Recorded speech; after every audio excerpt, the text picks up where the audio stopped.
This is Nadia Soliman, British Army officer and PhD student at Imperial College London. You are listening to the Academy's Developing Practice podcast.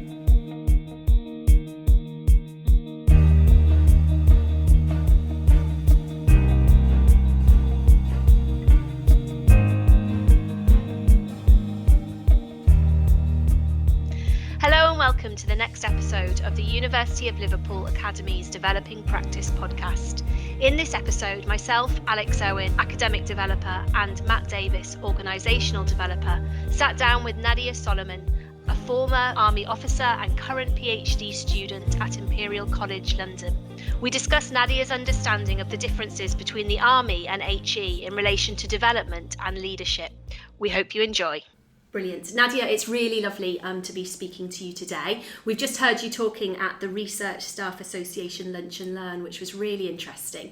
We're really thankful that we can have some time with you now to catch up and to hear a little bit in terms of your interests. But before we get started, it'd be really lovely just to hear a bit about your background.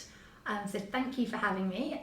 So I am a Liverpool University graduate. I graduated in 2007 with a degree in pharmacology, and I then went on to join the Army. I wanted some real challenge, some responsibility and a bit of adventure. And after sort of 10 years of service, both in the regular Army and in the Reserve Army, I've returned to academia. I did a Master's at King's and I'm now a PhD student at Imperial College London. Brilliant. So the Army is an interesting choice. Where did that come from? Your family, do they have that background, or what really sparked that interest in you? No, there isn't really a military background in my family. There is a little bit, but not in any in my immediate family. My mother was in the police, so maybe there is a little bit of like service. But I just was always interested. It's partly because I grew up in London and I used to watch the King's Troop, which is all the horses go past every day. So I had this very romantic notion of what it was to join the Army. But as I grew older, I always stayed close to wanting to learn about the different jobs and roles that existed in the Army. So by the time I came to university, I was pretty set on joining. Yeah. And then I joined the Officer Training Corps here at Liverpool. And that sort of sent me on my journey, really. Brilliant. And can you explore a little bit of that journey for us? So I just heard you speaking. You went to Sandhurst for your officer training. Can you tell us a little bit about that? Yes, so it's the Royal Military Academy Sandhurst, which is the UK's leadership academy. All British Army officers go to be trained there.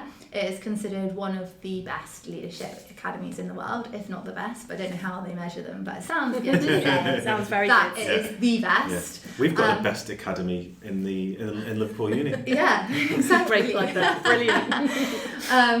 And so Sandhurst is designed to teach British officers everything that they need to know to do their trade, essentially. So we have a variety of different types of training and lessons. So on the academic side, we do war studies, defence and international affairs, and communication and applied behavioural sciences. And that's to give us an understanding of the legalities of war, geopolitical situations, as well as sort of the psychology of sort of negotiation and persuasion. And then the other element is sort of the physical element of how to fight in combat situations and how to train hard to fight easy. And then I suppose the third part, which is probably like the most important part of it, is understanding our values and standards and our leadership code and how we have to embody those. So the motto at Sandhurst is serve to lead, and then we have a group of values that we have to uphold. Wonderful. And then from there you were deployed abroad? Yes, so I commissioned into the Royal Engineers, and the Royal Engineers have three main roles: mobility, counter-mobility and survivability. So the Royal Engineers are everywhere, and we provide lots of different functions. I was a bomb disposal officer and like an explosive hazard mitigation advisor, so essentially searched for bombs. Wow. Or improvised explosive devices as they were in Afghanistan. And after a couple of years, I deployed to Afghanistan and did my job out there, which is a real privilege. Yeah. And can you, before we get onto the leadership aspect, can you tell us what was the key learning from being in that position, in, I'm guessing, quite a scary situation sometimes? What did you learn about yourself maybe from those experiences? I think I think you learn a lot, and you learn a lot quite quickly. It's everything to go on operations, and particularly somewhere like Afghanistan, which there was so much at that time going on. It was really well covered in the press. We knew from friends that had already deployed ahead of us that it was going to be a really challenging time.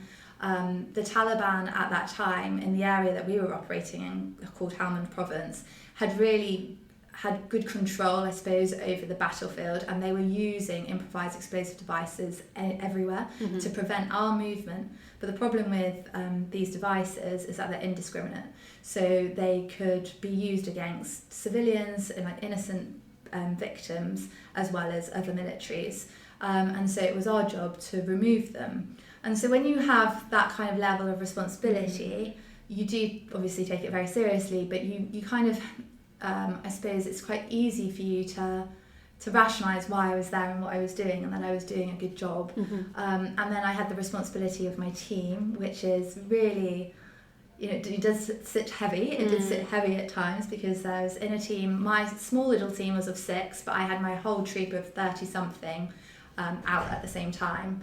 And then I would deploy on the ground, if you like, in Afghanistan with about a larger team of 13, all of whom I was responsible for their safety, and then would talk to other teams on the ground as well. So I think the overwhelming feeling is responsibility.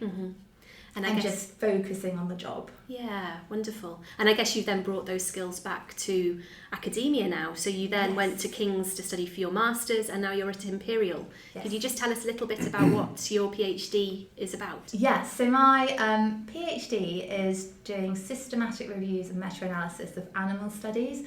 A systematic review is a really useful way of collating all the evidence that currently exists. And the reason why we need to do that is because, particularly in animal studies, we've got a large volume of research that's being published all the time. Often really small studies that are conducted and with lots of conflicting ideas. And we need to try and standardise that to be able to really know for certain what the best direction is to move into the future. So I spend a lot of time, I suppose, appraising literature.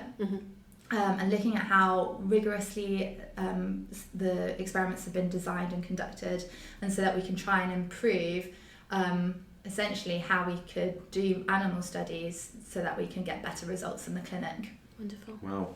So I guess then from your time in the army, that's one of those key skills that you've had around attention to detail. You're definitely using that in your academic career. Yeah, absolutely. I think there's actually quite a few more sort of technical skills that I've got from the army that do play in really well to my my PhD now. So not just attention to detail, though that is really important, but also just that critical analysis, looking at something and really trying to understand all its component parts before kind of making a decision. Cool. So I say you've found some similarities then between the army and academic institutions. Do you want to talk a little bit about what you found? I think a lot of people, particularly in academia, would be really surprised to learn that a military institution is similar. Because I think a lot of people have preconceived ideas about people in the military and what a military institution stands for, but actually they're both really old in general, and very traditional institutions that trying to find their way in a modern world. They try and bring large groups of people together, although operating in small units, but to overcome like really complex challenges. Like academia, the army is made up of lots of different types of people from different backgrounds, and it's just about how we can work effectively to overcome today's challenges. Yeah, great. And then from reading some of the work that you've done and then your talk, there is one stark difference that you've highlighted, how we train and equip colleagues to do their jobs. So how have you come to this realisation that there is that stark difference between the two? It didn't take very long when coming back to academia to realise this. I think we probably all experience just sort of microaggressions or examples of bad behaviour on a daily basis.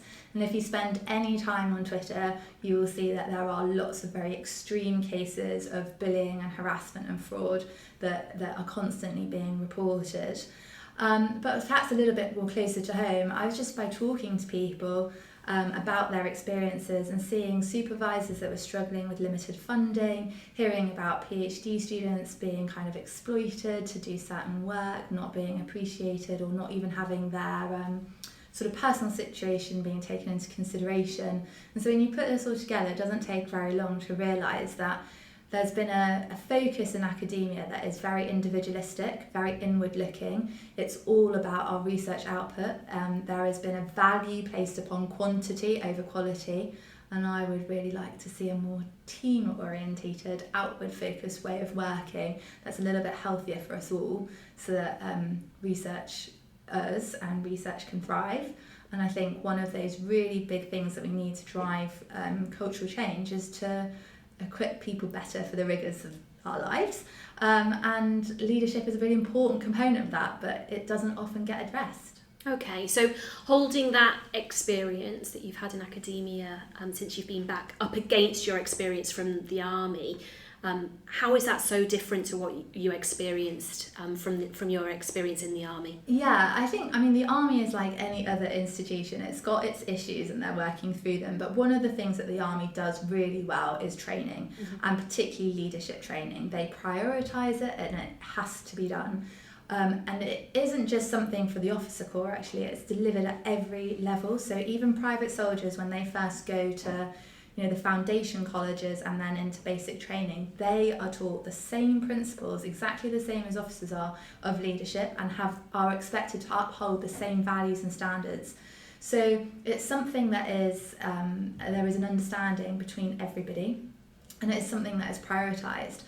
And recognising that leadership skills that need to be developed over time, this gets revisited and retrained and evaluated, and it evolves as you grow up as well. So at every career stage and every promotion, you will be expected to go back to some form of leadership training, and sort of re-hone those skills, and perhaps gain new skills or new ways to just be able to use your understanding of leadership and what good leadership is in the situation which you will then be in. Let me just unpack that model a little bit then. So is that a case then, when you're being promoted and finding different roles, that you are refreshing those skills and you're revisiting the same themes? Or is it a case that Sandhurst would then sort of build on? I think it's better to perhaps to say, yes, we refresh, but perhaps maybe it's more reflect. Right. The fundamental principles are always the same, and then you build upon that given the situation and the level of responsibility that you're going to have. So how best to employ these fundamental principles given the role that you're doing. Given the new enhanced responsibilities in that role. Yeah. Right, okay, that's good, that makes sense. So looking at some of the research that's been done in terms of higher education, I think Rowley's research concerning motivation in academic staff, his work sought to identify some of the issues that impact on motivation for staff in higher education. And one of the key areas that he's looked at is to do with this idea of rewards being given to takers rather than givers. And I know that was one of the stark differences that you were trying to highlight through the army, where I guess it is all about giving, isn't it? Yeah. Do you want to unpack that a little bit for us in terms of this notion that we have potentially in higher education, where the only way to get ahead, the only way to see promotion is by making it about you, becoming individualistic. And that's a huge generalisation, I get that. But there is that kind of concept of making it all about you, which I guess is a stark difference to your experience from the army. Yeah, and I think as a PhD student, you very quickly, and this was what I really struggled with, because I'd come from such a team-oriented place. Even though, as a junior officer, I perhaps at times felt very isolated. I was still in a much larger team, and there were still people to ask for help and to support me, and that worked regardless of rank and position. Whereas academia, you do feel really early on very isolated, and it can be a very lonely place, and suddenly it feels like it is all on you. And the things that we how we define success in academia is based on your research outputs, and you'll get asked what position you were in the paper, and what your H index is, and so then we do not value anything that isn't orientated towards that. And what I'm sort of advocating for is a change, and to realign our values to say that those things aren't just important. In my talk I said that we still have academic celebrities, but actually around them will be a really large team. Yeah. And we need to recognise that to become a very successful academic, you have to have a very strong team behind you. But some of those people in that team will be brilliant on their own accord, and others will have really good, lots to offer, but perhaps don't want to be a leader. And that's okay. We just need to take a step back, understand what our values are, and start to reward the things that are really important, which isn't just quantity of research output. And do you think then that would have that knock-on effect in terms of staff motivation? Absolutely. I think it's really difficult. I think lots of people want to do good things, and lots of people would enjoy being on committees, and just like the RSA, like people are giving up their time to do sort of community service, if you like. But if it counts for nothing when we've only got such a finite amount of time, and our research output is all that we're being valued against, then you can see why people don't do it. And it is a real a challenge, really, for those who feel that they've got something to offer that's perhaps slightly different. Yeah. In your talk, you mentioned about leading by example, and that's very applicable for the army. I can completely get that around the people who, regardless of where they are in that sort of hierarchy, they need to be able to show those leadership skills on demand. What does that mean for HE, do you think? Yeah. Okay. Well, I think there's a lot of things. First, I suppose if we start in sort of the microculture of a lab, if you're the head of the lab, you need to set exactly what the standards are of your lab, and what you expect of your lab members, and how you expect your lab members to behave. And you must uphold those things, as well as hold people accountable if they don't do it. So I think good lab heads will probably have a very clear lab code of conduct. They will probably set very clear lines of communication for how they want to communicate things. Things will be done with honesty and transparency. They will, if they say they're going to be somewhere, they will be there. They will provide time for you, both peer-led discussions, but also just one-on-one with them. So there's lots of perhaps what we would call management processes, but actually they themselves will uphold it and make sure that they are part of those processes too, to show that this is important. If I'm spending my time doing this, that is because it's important, and therefore the rest of you must follow me. If that makes sense. It does make sense. So in your experience, and you just mentioned honesty, and back in your talk you also talked around trust. In your opinion, or from your experiences, do you think there's a lack of radical candour in HE? It's a good question. I don't know if it's a lack of unwillingness to. Yeah, I do think there is a little bit of.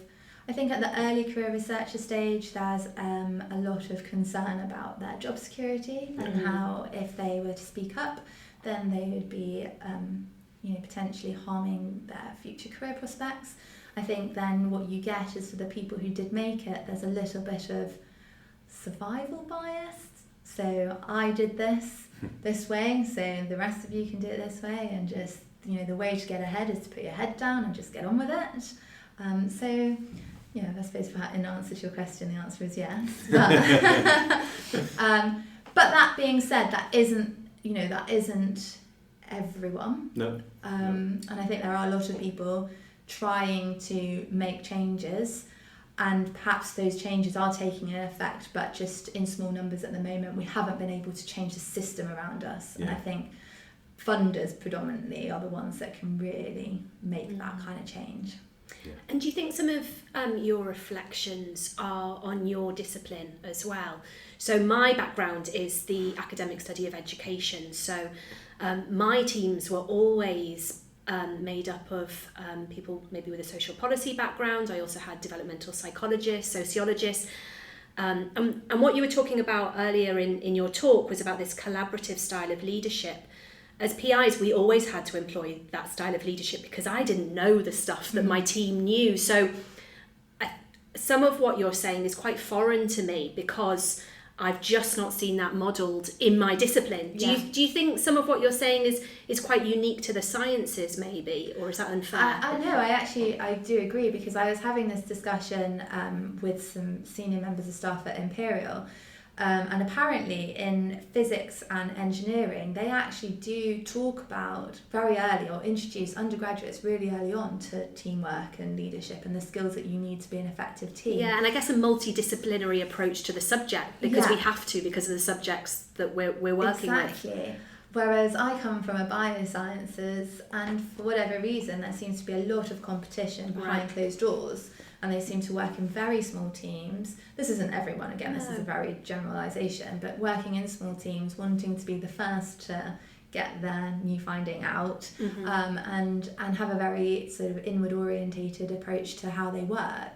I do think because our problems are as complex as they are, and we don't have as many resources as we would like, there is probably a move to work more collaboratively, but we're not really seeing the full effect of that. But again, that's because it's not something that's rewarded, and to do collaborative working can take a lot of effort, and it takes quite a lot longer. You have to do a lot of work to get a project in place if it's a collaborative one, working across countries and institutions and different labs that all have different requirements. Why do that when you could just do it in your lab of 5 and get your bit out, which is enough to get the next career move, get your 3-star paper. Yeah, exactly. So you can see how the incentives are really shaping our behaviour. But I do completely agree that perhaps my experiences aren't the same as other people in institutions, but in other areas of an institution. But that's why we really need to talk about this, so we can identify best practices and learn from each other. I'm just going to change track slightly and go, well, I say change track, I'm actually going to go completely off piste. Okay. So, in your talk you mentioned around an academic leadership model. Is that what you created? I've created an academic leadership code. Yes, thank you. So, in the academy we've created something recently, and it's due to a lack of, guidance or some sort of model, but we've created a leadership framework, and in that framework there's 4 pillars: ambassadorial, credible, impactful, inclusive. Okay. So we've got those 4 pillars, and then under that there's lots of things that underpin what those behaviours should be. Yeah. So we're just rolling that out now, and we've embedded that into our leadership programme, so we're just really at the very beginning of that.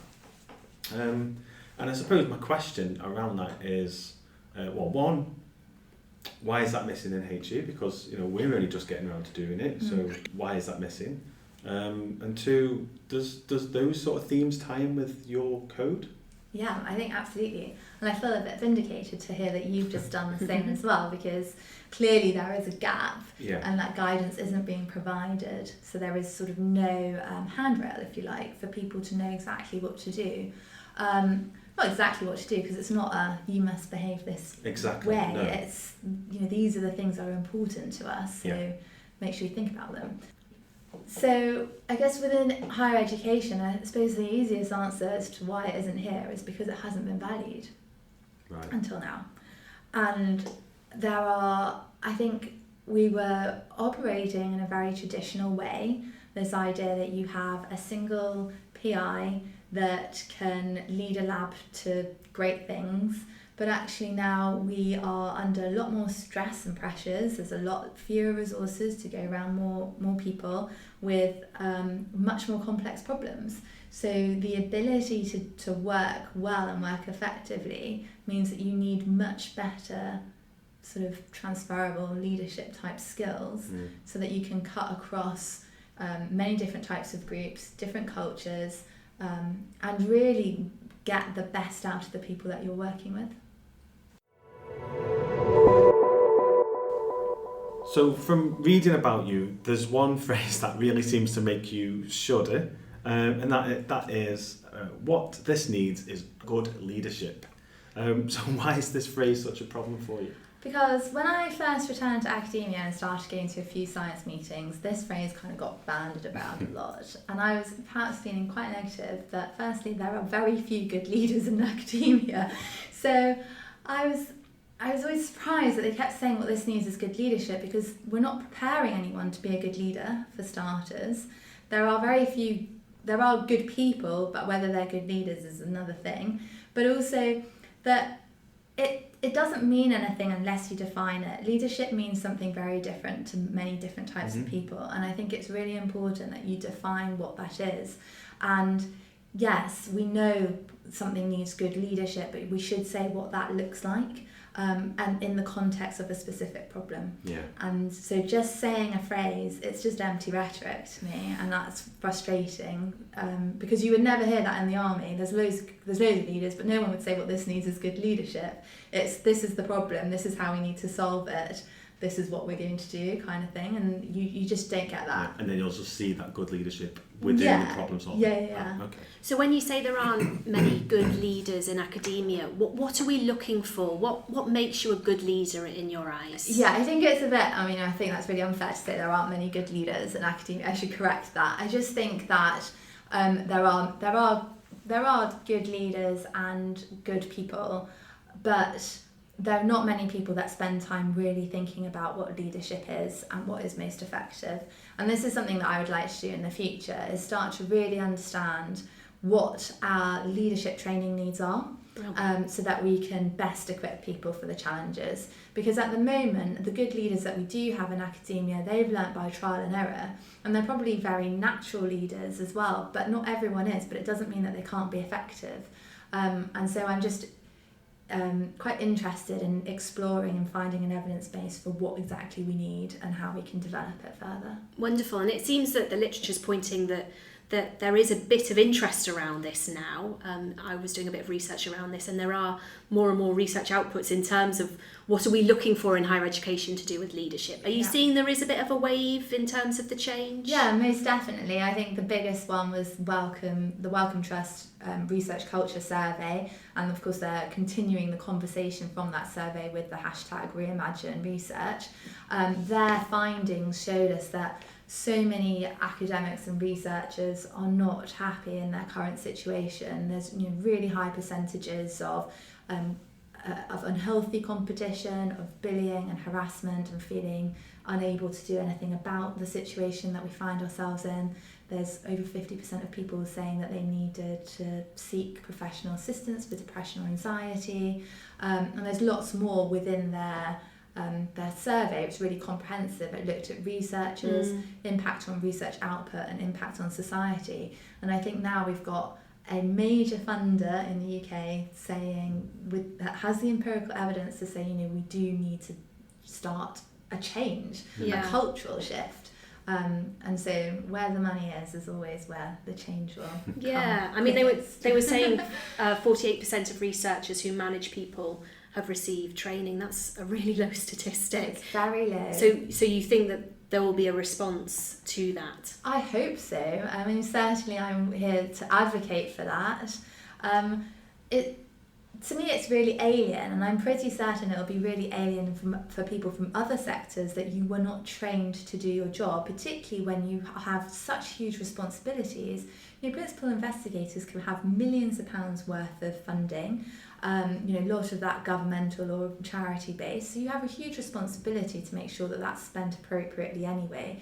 But then you'll have large numbers of people within your teams, very talented people, but if you want to harness that, you need to know how to do so, and do so effectively and without causing harm. I think it only makes sense that we would have some form of training, if anything, just to say this is our baseline standard and we expect this of you as a minimum, and it would help people to know that institutions, when things go wrong, a lot of people feel that they don't have any say or power to do anything to make any change. I think it's something like a third of people that witnessed bullying and harassment felt powerless to do anything about it. But actually, if we equipped everyone with these skills, they would know that they have some agency. and that institutions would take those sorts of complaints seriously, and there would be some form of accountability. I think this runs all the way through, and we can talk about it, in a micro sense of just a PI in their lab to much wider institutional and beyond. I thought one thing you said really stood out to me earlier was, as a PI, you're given years and years of training in terms of their technical ability, but actually on a daily basis, it's their leadership skills that are having to kick in on a much more regular occasion than actually the technical skills that they'll need to do their research. And I think you were also reflecting on how with the Army, right from the very, as a brand new member of the Army, you're engaged in leadership training. Is that what you're advocating for academia, in terms of right from the very, very beginning, we should be thinking about leadership, the leadership track, the training, the development, rather than you become a PI and actually, should we pop you on a course now or something like that? Absolutely. I think there's a number of reasons for wanting to do that. Firstly, those are skills that you need throughout your life, regardless of what you go on to do. And they're just people skills in a professional setting. And second to that, leadership shouldn't be this thing that we talk about that stands alone from everything else. It is by definition situational, and so we must have it woven into the fabric of everything that we do. And so you can only do that once you have delivered sort of the basic sort of fundamental principles, and you have people that have an understanding, and then they can take that with them throughout their careers. There is no one size fits all approach. I don't prescribe to one specific leadership model and this is the way we should do something. It's more about understanding what's important to people and how you treat people well. And if we can instill that from the get-go, we will have a very positive research culture. But then I do have issue with only sort of PIs who are at that stage of their life quite senior then receiving leadership training, because there are lots of informal leadership positions, and it makes leadership this thing you only do if you are in a formal position. Or at a certain grade you can then access certain leadership training. But it's not the case at all. There are lots of informal leadership positions, and the way in which we're now working, which is more about teams of teams, you may have a specific skill set and get seconded to somebody else. You actually need to have a much more, many more skills, I suppose, that you need to use. And leadership is key as well. And I'd like to move away from this idea that once you're in a senior position that is formally recognised as a leadership role, then you get the training, because everyone has influence over others. So it should be something that we all do all the time. Brilliant, thank you, Nadia. It's been lovely talking to you. Before we get on to our final question, I'm really interested to know, because you've already had such an amazing career already, what next for you once you've got your PhD? Where's that taking you? I've got sort of just over a year left on my PhD, so I really need to start looking at the next steps. I think I would like to stay in academia a little bit longer, but I am open to looking at opportunities within industry. I suppose the cop-out answer is I just don't know yet. Yeah. But I'm very open to suggestions and job offers. Great. I'm not put off by the culture that exists widely, and I think I do feel quite compelled to just share my story to help us all head in a more positive direction. I'm really fortunate though that I am in a lab that is extremely positive and I'm very well supported, and I do feel for other people that won't have been that lucky, because I've got there just purely by luck, but there are lots of good people out there, so I don't plan to give up just yet. I just hope I get some job security soon. Maybe you could do some leadership development. Oh, absolutely. Very keen to continue this, but I don't want to put my science and research aside. I want to be able to do both concurrently. I'm always happy to do extra projects about leadership. Science stuff first. Okay, science first, leadership second. Yeah. Got it. Okay, so we'd like to finish the podcast with 3 or 4 take-home tips that the listeners could reflect on in terms of their own personal practice. Have you got 3 or 4 tips or thoughts to reflect on in relation to your experiences that you'd like to share? Yeah, I love that you do this. This is really, I think it's really useful. I'm really, as we talk about all the problems that exist, I think it's really helpful to kind of think about how we can make changes ourselves. So I think one of the things that is really important is to have some self-awareness and actually spend some time really trying, it sounds awful, but really try to understand yourself, what your strengths and weaknesses are and how you like to work, and try and have some of those discussions with the people within your team so that you can understand a little bit more about them and how they like to work. And just think about how your behaviour changes when you become stressed. And how you could perhaps manage some of those behaviours better so you don't have a negative impact on other people. Or if you do, that's okay, but that they recognise that that's because you're stressed. And I think those are really useful conversations to have and share as much as you can with people within your team, because that also builds trust. Another little bit of advice would be to just take responsibility, prioritise time for yourself and your development. And time for reflection. You know, we're all challenged quite regularly, so we all have to demonstrate leadership regularly. So just take a little bit of time out and ask, you know, was that the best way to respond to the situation? Could I have done it differently? Ask peers if they would have done it differently. Just start to have conversations, because if you're thinking about it and talking about it, it will help you to be more aware. And with take responsibility as well, I think there is a role for a bit of advocacy and to help others and not just be a bystander. If you see that there are problems and issues, or people are experiencing really horrible things, then try to help in a way that you can. Of course, not everyone has the same level of agency, but we all do have agency. So have some integrity and a bit of moral courage to do the right thing. Brilliant. Thank you so much. Great. Thanks for coming in. No, thank you.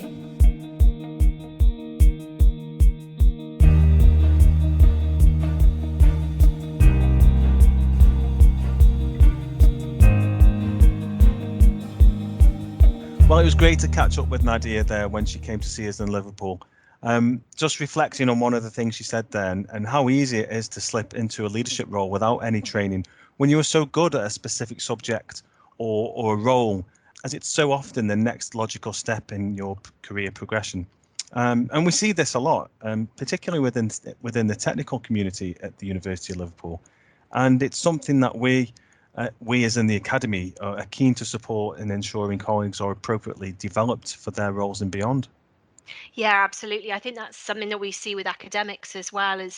As time goes on and academics develop, they often move into positions of leadership as well. And it's really important that we get that development opportunities in place for them.